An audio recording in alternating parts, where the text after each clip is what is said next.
एबे एबे आसिला बड़ खबर राज्य में पुणी बढ़िबो वर्षा।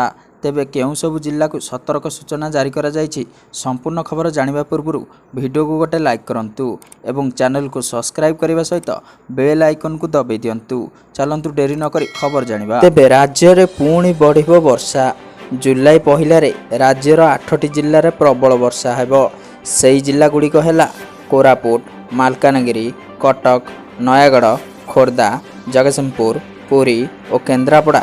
यही सब जिला समेत बालेश्वर, भद्रक, जाजपुर, गंजाम, गजपति, कोरापुट और मालकानगिरी आदि जिलार किछि स्थान रे हल्कारु मध्यम धरणर वर्षा होई पारे। एथिसह जुलाई 2 तारिख रे कलाहांडी, कोरापुट, नवरंगपुर, अनुगुल और ढेंकानाल आदि जिले में प्रबल वर्षार संभावना रही। एहाकु नै आंचलिक पाणीपाग विज्ञान केन्द्र पक्षरु 3 दिन येलो वार्निंग जारी करा जायछि। तेबे केन्द्रर सूचना मुताबक गत 24 घंटा मध्य राज्यर विभिन्न स्थान में वर्षा हो जायछि।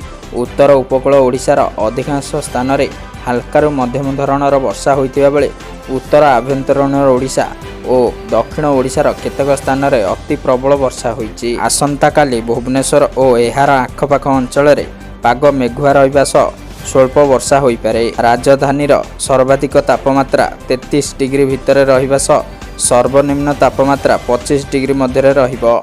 जदि भिडियोटी भल लगी थाए भिडियोटी को लाइक करने सहित शेयर करंतु एवं चैनल को सब्सक्राइब करने सहित बेल आइकन को दबाई दियंतु।